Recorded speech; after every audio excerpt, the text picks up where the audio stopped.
Hello everyone, অঙ্ককুটিরে সকলকে স্বাগত। আজ এমন একটা টিক্স নিয়ে আলোচনা করব যে টিক্সটা দেখলে তুমি চক্রবৃদ্ধি সুদ ও সরল সুদের অন্তর মানে পার্থক্য কত হবে এই ধরনের প্রশ্ন মাত্র 10 সেকেন্ডে তুমি করে ফেলতে পারবে। সে 2 বছর হোক, 3 বছর হোক বা 4 বছর, যে বছরই বলুক না কেন তুমি মাত্র 10 সেকেন্ডে করে ফেলতে পারবে। তাহলে দেখো ভিডিওটা শেষ পর্যন্ত, তাহলে তুমি বুঝতে পারবে। দেখো, প্রথমে কিছু কোড তোমায় মনে রাখতে হবে। 2 বছরের কোড কত? 21 হয়। এবং এটা মনে রাখার টিক্সও তোমায় আমি মুখস্থ করে দিচ্ছি। তুমি প্রথমে কি করবে? 11 গুণ 11 করবে, তাহলে কত হবে বলো তো? 121। এবার সেখান থেকে তুমি একটা কেটে দাও, তাহলে 21 হয়ে গেল 2 বছরের কোড। এবার আসছে কত? 3 বছরের কোড। 3 বছরের কোড কত? 331। এখানটায় কী করবে? তুমি 3টে 11 যদি গুণ করে দেখো 1331 হয়। সেখান থেকে তুমি একটা কেটে দাও, দেখো 331 হচ্ছে 331 কোড। ঠিক আছে, এবার 4 বছরের কোড কি? 4641। তুমি এটা কীভাবে পাবে? 4টে 11 তুমি তাহলে কী করবে? গুণ করবে। তাহলে গুণ করলে 14641 হয়। সেখান থেকে তুমি একটা কেটে দাও, দেখো 4641 পেয়ে গেলে।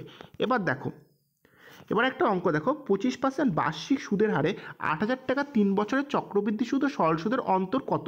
তাহলে প্রথম দেখো এখানে ক বছর পাচ্ছে? 3 বছর। 3 বছরের কোড কত? 331। তাহলে 331 তুমি প্রথমে লিখে নিতে পারবে। ঠিক আছে, এটা তুমি লিখলে আরও একটা কাজ করতে হবে তোমায়, সেটা আমি বলছি।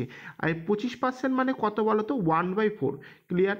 আচ্ছা, এবার ফার্স্ট স্টেপ করতে হবে, 8,000 টাকার 1/4 অংশ তোমায় বের করতে হবে। তাহলে 8,000 টাকার 1/4 অংশ কত হয় বলো? যে 2,000 টাকা। ঠিক আছে, তুমি 2,000কে এখানে লেখো। প্রথম স্টেপ ক্লিয়ার। এর পরবর্তী কী কাজ করতে হবে? এর পরবর্তী কাজ আবার এই 2,000 টাকার 1/4 অংশ তোমায় বের করতে হবে। তাহলে 2,000 টাকার 1/4 অংশ হবে 500 টাকা। তুমি সেটা এখানে লেখো, মানে সেকেন্ডে লেখো। ঠিক আছে, 500 টাকা তুমি সেকেন্ডে লেখো। এবং লাস্ট স্টেপ কী করতে হবে? 500 টাকারও 1/4 অংশ বের করতে হবে, এবং সেটার ভ্যালু হবে 125 টাকা। ঠিক আছে, সেটা তুমি এখানে লাস্টে লেখো। এবার দেখো, এবার যদি বলি আমি সরল সুদ কত, তাহলে তুমি সিম্পল কাজ করো, প্রথমটা গুণ করে দাও, সেটাই তোমার সরল সুদের অ্যান্সার হয়ে যাবে। ঠিক আছে, এবার যদি তোমায় জিজ্ঞাসা করে চক্রবৃদ্ধি সুদ কত, তাহলে কী হয় পাবে বলো তো? তাহলে প্রথম দুটো গুণ করলে কত হয় বলো তো? 6,000। ঠিক আছে, আচ্ছা, এবার সেকেন্ড দুটো তুমি যদি গুণ করো কত হবে বলো তো? 3 আর 1,500 তুমি যদি গুণ করো, ঠিক আছে, এটা সেকেন্ডের পার্ট ছিল, তাহলে পাবে তুমি হচ্ছে 1,500। ঠিক আছে, আর থার্ড যদি তুমি গুণ করো, মানে 1 আর 125 ছিল। ঠিক আছে, এই 1 আর 125 যদি গুণ করো তাহলে তুমি পাবে 125। ঠিক আছে, তাহলে 3টে পার্ট পেলে। এবার যদি তোমায় বলা হয় সরল সুদ কত, সেটা হবে প্রথমটার অ্যান্সার হচ্ছে সরল সুদ। যদি বলে চক্রবৃদ্ধি সুদ কত, তাই 3টে তুমি যদি যোগ করো তাহলে সেটা হবে 7,625। সেটা হবে তোমার 3 বছরের চক্রবৃদ্ধি সুদ। ঠিক আছে, আর তোমার যদি অন্তর বের করতে দেয় তাহলে তুমি এই দুটো লাস্টের দুটো নাও, তাহলে তুমি অন্তর পেয়ে যাবে। তাহলে অন্তর হবে কত? এই দুটো যদি যোগ করো 1,625 টাকা হবে অন্তর। ক্লিয়ার? তাহলে তুমি এখান থেকে 3টে অ্যান্সার তুমি করে ফেলতে পারবে। তাহলে একবার তুমি টিক্স যদি মনে রাখো, এবং টিক্স কীভাবে মনে রাখতে হবে সেটাও তোমায় শিখিয়ে দিলাম। তাহলে তুমি যদি একবার টিক্স মনে রাখো, 3টে জিনিসের উত্তর দিতে হবে। যদি বলি সরল সুদ, সেটা হবে শুধু প্রথমটা। ঠিক আছে, মানে 6,000 টাকা। এবং যদি বলি চক্রবৃদ্ধি সুদ কত হবে, 3টে যোগফল করতে হবে। 3টে যোগফল করলে 7,625 টাকা।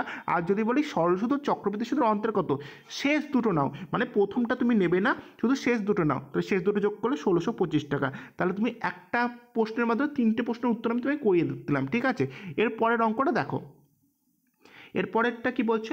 16.33% বার্ষিক সুদের হারে 720 টাকা 2 বছরের চক্রবৃদ্ধি সুদ ও সরল সুদের অন্তর কত? তাহলে 2 বছরের ক্ষেত্রে কোড কত হয় বলো তো? 2:1। এটা 2 বছরের কোড। ঠিক আছে, 16.33% মানে কি বলো তো?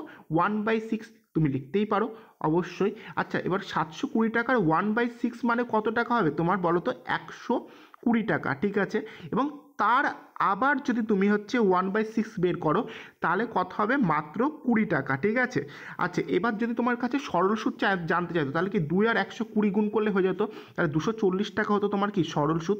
যদি তোমার কাছে জানতে চাইতো চক্রবৃদ্ধি সুদ কত টাকা, তাহলে এই 1 আর 20কেও তোমাকে কিন্তু গুণ করতে হতো। তাহলে গুণ করে যোগ করলে চক্রবৃদ্ধি সুদ পেতে, চক্রবৃদ্ধি সুদ হতো কত? 260 টাকা। এবং তোমার কাছে যদি জানতে চাই চক্রবৃদ্ধি সুদ সরল সুদের অন্তর করো, তাহলে তুমি কি প্রথমটা নেবে না, তাহলে প্রথমটা নেবো না, তাহলে কি থাকলে শুধু 20 টাকা। তাহলে এখানে অন্তর কথা হবে শুধু 20 টাকা। ক্লিয়ার? এর পরেরটা দেখো, এর পরেরটা কি বলেছে? 14.28% বার্ষিক সুদের হারে 490 টাকা 2 বছরের চক্রবৃদ্ধি সুদ ও সরল সুদের অন্তর কত? তাহলে 2 বছর বলেছে, তাই তো? 2 বছরের ক্ষেত্রে আবার কোডটা বলো। 2:1 হচ্ছে 2 বছরের কোড। আচ্ছা, 14.28% বলতে কত বলো তো? 1/7। ক্লিয়ার এইটুকু? আচ্ছা 1/7 490 টাকা, মানে 490 1/7 যদি করো তাহলে কত টাকা হবে বলো তো? 70 টাকা। আচ্ছা আবার যদি বলো আবার এই 70 টাকার 1/7 তুমি যদি করো তাহলে কত টাকা হবে? 10 টাকা। ঠিক আছে, এবার তুমি প্রথমটা নেবে না। ঠিক আছে, তাহলে কত হলো? 1 আর 10কে গুণ করলে কত হবে? 10। তাহলে এবার ডাইরেক্ট দেখো কত তাড়াতাড়ি হচ্ছে। ঠিক আছে, তাহলে 10 টাকা। এবার লাস্ট প্রশ্নটা দেখো, এবার কত করেছে? 4 বছরের ক্ষেত্রে। ঠিক আছে, তুমি 4 বছর কেন 5 বছরের ক্ষেত্রেও তুমি করে ফেলতে পারবে। তোমার দেখিয়ে দিয়েছি কীভাবে টিক্সটা তৈরি করতে হয়। তাহলে 4 বছরের কোড কত হবে বলো তো? 4 6 4 1, এটা 4 বছরের কোড। আচ্ছা 20% মানে কত বলো তো? 1/5। ঠিক আছে, তাহলে তোমার কাজ কী হবে? 5,000 টাকার 1/5 তোমায় নিতে। তাহলে 5,000 টাকা তুমি যদি 1/5 নাও তাহলে কত টাকা হবে বলো তো? 1,000 টাকা। ঠিক আছে, আচ্ছা এরপরে যখন বলছে আবার 1,000 টাকার 1/5 অংশ তোমায় বের করতে হবে, তাহলে 1,000 টাকার 1/5 অংশ করলে কত হবে বলো তো? 200 টাকা। ঠিক আছে, আচ্ছা এর পরবর্তী স্টেপ আবার 200 টাকার 1/5 অংশ তুমি যদি বের করো কত হবে বলো তো? 40 টাকা। ঠিক আছে, এবং এর পরবর্তী আবার ফাইনাল স্টেপে তুমি কী করবে? 40 টাকার 1/5 অংশ বের করবে 8 টাকা। ঠিক আছে, এর থেকে স্পিডে কখনোই হবে না। তোমাকে বোঝানোর জন্য আমি হয়তো আস্তে আস্তে করছি, তুমি যদি বুঝতে পারো খুব স্পিডে করতে পারো তুমি। ঠিক আছে, এর থেকে বেস্ট ঠিক হতেই পারে না। আচ্ছা এবার কী করবে? প্রথমটা তুমি নেবে না, তাহলে কী থাকছে? 6 গুণ 200, তাহলে কত হচ্ছে? 1200 টাকা। ঠিক আছে, এবং এবার যদি বলি 4 গুণ 40 তাহলে কত হবে? 160 টাকা। ঠিক আছে, এবং 8 গুণ 1 তাহলে 8। তাহলে এবার যদি টোটাল যোগ করো তাহলে এইগুলো কী ভাবো? চক্রবৃদ্ধি আর সরল সুদের অন্তর হবে। তাহলে যোগফল করলে কত হবে বলো তো? 1368 টাকা। ঠিক আছে, আশা করি বুঝতে পেরেছো। যদি বুঝতে পারো তাহলে ভিডিওটা অবশ্যই লাইক করে দিয়ে বন্ধুদের সাথে শেয়ার করে দাও, এবং চ্যানেল নতুন হলে চ্যানেলটা অবশ্যই সাবস্ক্রাইব করে দাও। ঠিক আছে।